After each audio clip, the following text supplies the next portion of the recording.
大家唔知會唔會有啲疑惑，就係點解不斷聽到有啲新聞就話，當有啲國家打疫苗嘅比例越嚟越高嘅時候呢，就報導出嚟就話打咗針感染嘅人嗰個比例啊，個 percentage 即係好似相當高，甚至越嚟越高咁樣，好似呢就係世界末日啦，即係越打針呢就越危險，咁啊應該唔好打針啦咁樣樣。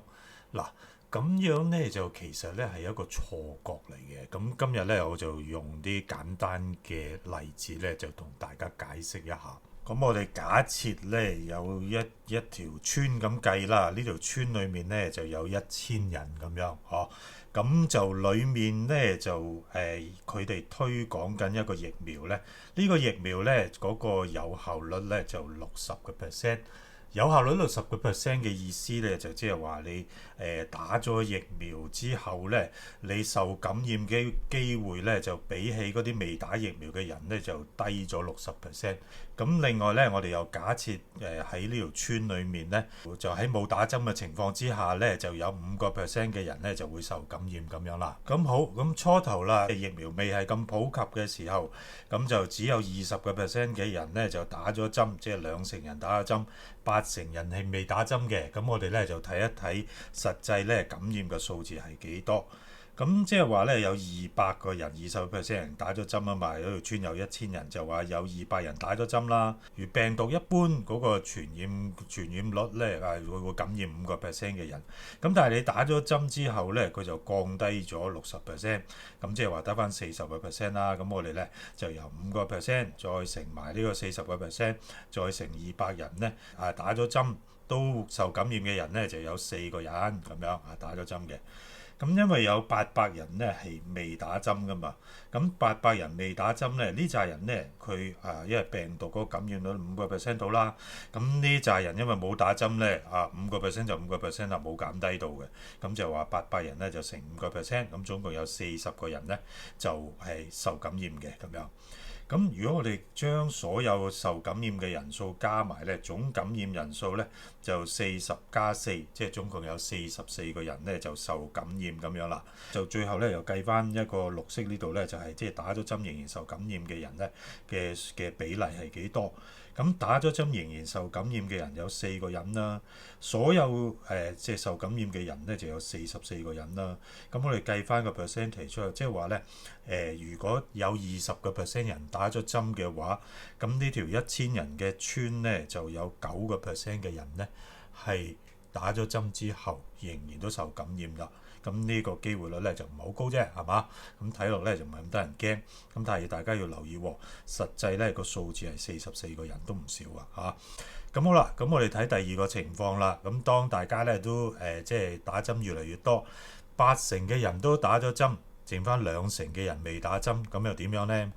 咁如果8成嘅人都打咗針咧，即係話有800人咧就打咗針，咁佢哋咧因為嗰個即係俾病毒感染嘅機會係降低咗，就即係得翻5%嘅40%到嘅啫。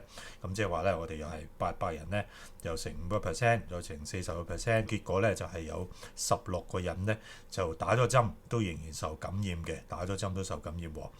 咁剩翻嗰200人係未打針嘅，呢200人咧就即係照樣咧就有5%嘅機會咧就俾病毒感染啦。咁因為冇打針咧5%就5%啦。咁計咗出嚟咧就有10個人咧就未打針會受感染嘅。咁如果我哋加一加條數咧，總體感染嘅人數咧就有16。再加10，咁即係26個人受感染啦。如果我哋計翻打針之後仍然受感染嘅比例幾多呢？其實咧就係有16個人咧就打咗針，咁都仍然受感染，就嗰個分子就16啦。咁全部受感染嘅人咧就係26個人啦。咁就即係呢個做分母，咁再乘100%咧。咁大家睇一睇啦，即係話咧打咗針8成人打咗針，多咗人打針咧。打針之後仍然受感染嘅數字咧係62%喎，2成人打針嘅時候打咗針仍然受感染嘅人嘅比例係9%，8成人打咗針之後係62%。咁大家一聽咧就會覺得哇，咁樣係唔係即係話打咗針冇效啊？咁樣係咪即係代表打咗針中牙煙啊？唔應該打針啊？嗱，大家咧唔應該睇呢個數字。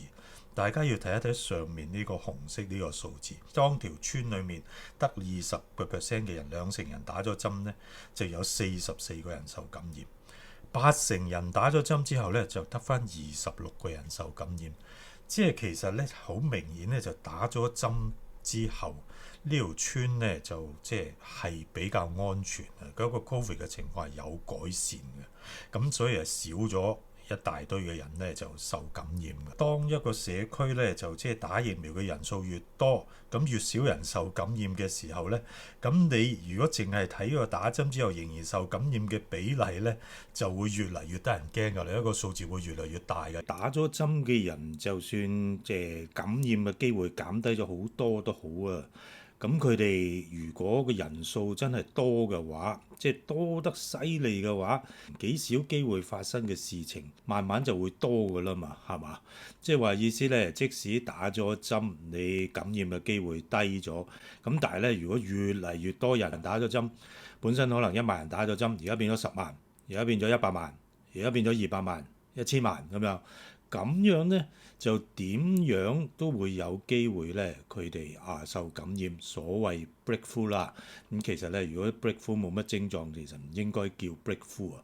咁即係話極少嘅嘢咧，如果人數越多，咁就嗰個問題咧睇落都好似好大嘅。咁有少少好似當年領導人咁講話，我哋呢個國家咁大，咁啊，如果我哋有小問題，咁啊乘以幾多億人咧，咁都係大問題啦。咁嘅意思啊。咁倒翻轉啦，如果呢一個國家裡面未打針嘅人咧越嚟越少的話咧，咁未打針嘅人越嚟越少，咁佢哋係比較容易感染啦，係咪？即係冇打針嘅話，咁但係因為佢哋越嚟越少啊嘛，因為人太少，你感染極個人數都多極有個譜噶嘛。大家咧下次聽到呢啲消息嘅時候咧，就記住咧一定要搞清楚，你咧千祈就唔好聽話，究竟病咗嘅人或者感染咗嘅人裡面有幾多個 percentage， 有幾多比例嘅人呢係打咗2針嘅？呢個數字咧就非常之唔到。打疫苗嘅人個比例越嚟越多，個社會越安全，Covid 嘅疫情越好轉，反而呢個數字咧就會越嚟越大㗎啦。你應該問嘅就係話，究竟所有人打咗針之後有幾多 percent 嘅人都仍然受感染？準確一啲就應該問，仍然受感染之後發病仲係嚴重嗰種呢，嗰個數字先至係最關鍵。如果呢個數字係低嘅話呢，其實大家就無需擔心。譬如話呢個咁嘅新聞報導喺美國嘅，咁佢就話呢，有12.5萬嘅美國人呢打咗2針呢，都仍然受感染啊，咁樣樣。哇！你一聽，哇，冇搞錯，咁離譜嘅，啲針梗係冇效啦。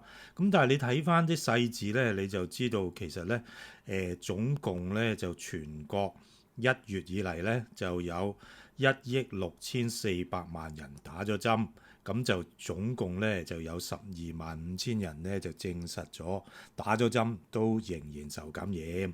咁幾多個 percent 咧？咁就係0.08%。嗱，呢個就係事實啦。即係話總結一句，打針係有效嘅，千祈咧就唔好俾一啲唔準確嘅信息咧就誤導咗。好，今日就講到呢度先，多謝大家收睇，請你留言、點讚、訂閱，下次再見，拜拜。